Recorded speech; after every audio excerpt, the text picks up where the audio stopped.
We're back on Morning Trade Live. Cisco reporting earnings after the close this afternoon, and shareholders hope to party like it's 1999. Sorry for the dated reference, but this stock has been trading near 25-year highs for the last few months. Cisco's all-time high of $82 came in late March of 99. Shares are up more than 20% this year. Let's go inside out on Cisco ahead of these earnings. Joining us now is Ali Mogharabi, a senior equity analyst at West End Capital Management. Thanks so much for joining us today, Ali. What are your expectations for Cisco earnings come later on? Well, I mean, given what some of the other companies in the overall AI space have reported, and obviously given what we've heard from AMD last night, or I should say yesterday, expecting at least in-line numbers for these guys, especially on the AI side of the networking. But as you know, the most important part is guidance. So, everyone is looking for these guys to actually, guide probably above the current consensus on the total revenue front, and especially again within the networking, which AI is driving some growth on that. And again, that's also because of what AMD, how optimistic and how positive AMD was yesterday at their investor conference. Have you got any numbers you can throw at us as to what you're sort of eyeing as far as some of those expectations are concerned, Ali? Well, Q2. Yeah, I mean, Q2, 14.6 total, 14.6 billion total revenue. That's the consensus, and for networking, 7.2 billion. So. I think guidance above those numbers would be welcome. And also on the security side, these guys are talking about security being one of their differentiators, where security is actually integrated, is within that networking. It reduces that latency. So I think the market will also be looking for some positive comments regarding the security side, because obviously they disappointed last quarter. So looking for those two things basically. Yeah, so as we mentioned, I mean, this stock has been on quite a run over the last course of the year or so. I'm just wondering, how much of this is going to justify what we've seen as far as this performance, and what's next? I mean, what takes it higher? Yeah, well, they have to gain additional traction on the security side. They have to continue to scale that AI growth.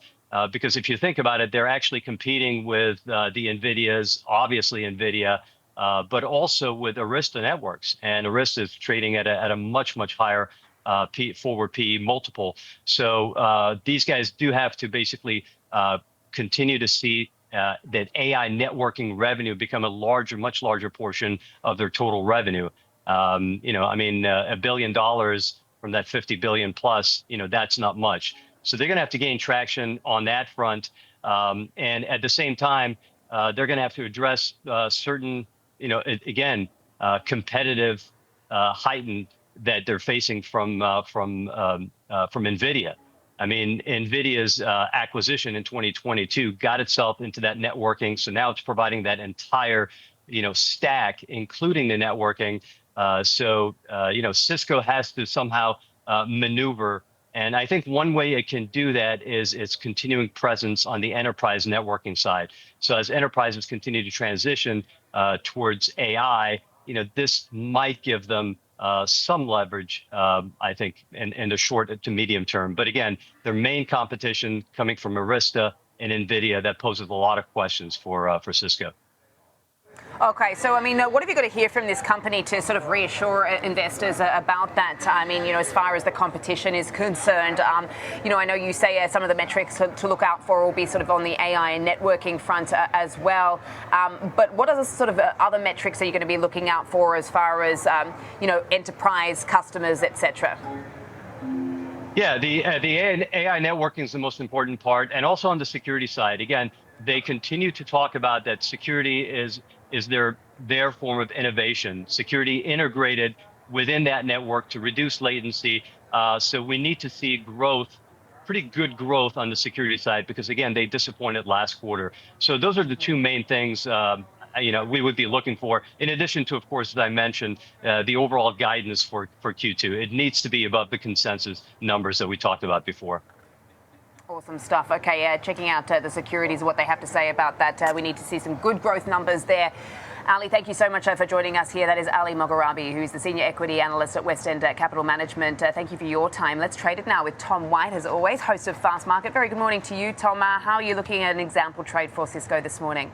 Yeah, going into this report, implied volatility levels relatively muted, but maybe that's because the fact that the stock's run up over 20% this year, as you mentioned, hitting nearly 25-year highs this month. So I looked at a strategy that maybe takes advantage of a directional bias, but you're not going to probably pay as much because implied volatility levels have come down as the stock has rallied so far this year. So I went out to the November 21st monthly cycle, expires in just 9 days for a directionally bullish trade here, where I can offset some of the costs on the bullish call purchase. So in that November 21st monthly cycle, buy the slightly in the money 72 strike call, and then against it, sell the 77 strike call. That aligns about with the one standard deviation that the option market's pricing in at this point, about plus or minus $4 move either way in the shares. On this bullish $5 wide call vertical, you're going to pay roughly about a $1.75 debit. The debit you pay is going to be your risk on this trade. So you're basically risking about $175 on this $175 on this bullish trade, and it takes your break even up to 73.75 over the next 9 days. That's just over 2% above the current share price, well within that one standard deviation move on this particular trade. And one of the keys with this type of trade, this is a bullish example. If you're more bearish, you can buy a bearish put vertical. You've got 9 days in this trade. It's not a pure earnings play. So you've got given yourself a little bit of duration. And one of the keys on these type of directional biased trades is, hey, I've got 9 days in this trade, and I don't need to wait 9 days to get profitability on this. If I get that pop up to 75, 76, maybe even 80 tomorrow post earnings, then I have that flexibility to close this trade early. So that gives you a little bit more time in this trade, a week and a half. But then also, hey, I can close it early. I don't have to wait. Now, if you want max profitability on this, you have to wait for the stock to get back above that 77 level. And as you get closer to expiration, that'll start to expand in price also. But this is a directionally biased vertical with the fact that, hey, implied volatility levels aren't as elevated as they normally would be just because we've seen this run up in the stock, but definitely a bullish trade here. Okay, an example trade for us on Cisco ahead of earnings, sitting up 1.2%. Thank you so much, Tom. As always, appreciate it.